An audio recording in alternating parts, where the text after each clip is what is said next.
যেটা আমি বারবার বলি যে শিয়া ভাইয়ের সাথে কাজ করলে আসলেই একটা চ্যালেঞ্জ থাকে। সো আমি চাচ্ছিলাম আমার 100%টা দিতে। সো আমি মানে আমার হাজবেন্ডের সাথে প্র্যাকটিস করছিলাম এবং সেই সাথে বাসায়ও চেষ্টা করছিলাম একটু সিরিয়াস, এবং আমি ইউজুয়ালি খুব মানে হাসি খুশি থাকি। সো এটা অফ করে কোনোভাবে একটু সিরিয়াস থাকলে কি রাহি ক্যারেক্টারটা আরো বেশি নিজের মধ্যে ধারণ করতে পারে কিনা। কত পুরনো রাগ তুমি এটা রিহার্সাল করতে গিয়ে নিহালের পরে ছেড়েছো? এখনো করছি। পুরো সিরিজ দেখলে আপনারা অ্যাকচুয়ালি বুঝতে পারবেন যে কতটা কষ্ট করে আসলে অপূর্ব ভাইয়া গোলাম মামুনের এই ক্যারেক্টারটা তো বুকের মধ্যে আগুনে আমরা দেখেছি, কিন্তু এইখানে একদমই আসলে একটা মানে একটা সুপার হিরো বলা চলে, মানে একটা super hero with a vulnerable side. So আমি অনেক ইন্সপায়ার্ড হয়েছিলাম যখন মানে ভাইয়াকে দেখে বা ভাইয়া যখন শুটগুলা করছিল। সো হ্যাঁ, আপনি অনেক বেশি হাম্বল হচ্ছেন। পুরোটাই আসলে চ্যালেঞ্জ ছিল।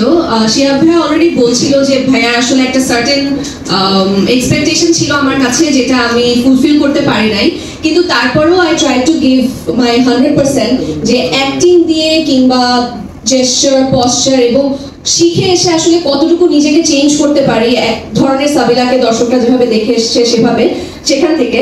সো পুরাটাই চ্যালেঞ্জিং ছিল, স্পেশালি মানে অ্যাকশনটা তো আমরা অনেকবারই বলেছি অ্যাকশনগুলোর কথা যে এটা চ্যালেঞ্জিং ছিল, বাট পুরো স্টোরিটা নিজের মধ্যে ধারণ করা, ক্যারেক্টারটা নিজের মধ্যে ধারণ করা খুবই চ্যালেঞ্জিং ছিল। বাট আশা করি দর্শকদের পুরো গল্পটা ভালো লাগবে এবং আমাদের চ্যালেঞ্জটা সার্থক হবে।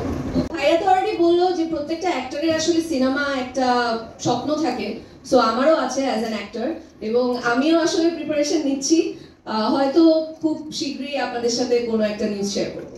আমাদের আসলে শুরুই হয়েছিল হচ্ছে এই ট্রেনিংটা দিয়ে, এবং আমরা বেশ লম্বা সময় ট্রেনিং করেছি, এবং ট্রেনিং এর কারণে আসলে আপনারা তো জাস্ট একটা গ্লিমস দেখেছেন, এখানে আরো অনেক অ্যাকশন সিকোয়েন্স আছে। তবে আমার জন্য বিশেষ করে জিনিসটা কিছুটা কঠিন ছিল, কারণ আমি এর আগে কখনো এই ধরনের ক্যারেক্টার করিনি বা এই ধরনের কোনো প্রিভিয়াস আমার এক্সপেরিয়েন্সও নাই। সো কঠিন ছিল। তবে আমাদের যিনি না, ওকে দেখে মনে হয় না যে প্রিভিয়াস এক্সপেরিয়েন্স তুমি স্কুলে অনেক মারামারি টাইমারি করতে নাকি? হ্যাঁ, সেটা তো বলা যাবে না, তাই না?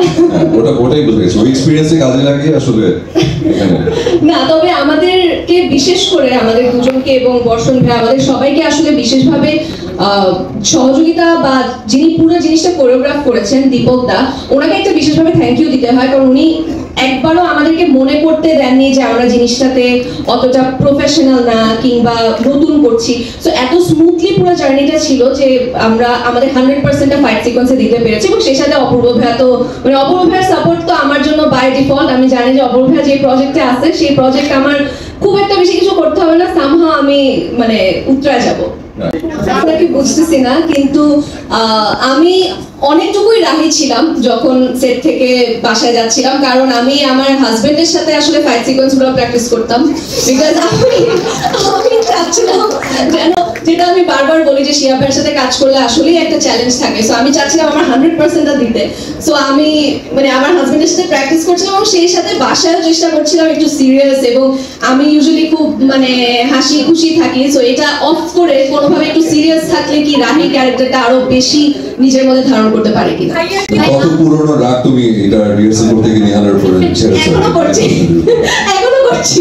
একটু ইন্টারাপ্ট করতে চাই যে আমাদের একটা নাটক ছিল শিহাব শাহিনের ডিরেকশনে, রঙিলা ফানুস, যেখানে আমি আসলে ওটার মেইন ক্যারেক্টার ছিলাম এবং ভাইয়ার একটা গেস্ট অ্যাপিয়ারেন্স ছিল এবং পুরো আইডিয়াটাও ভাইয়ার ছিল।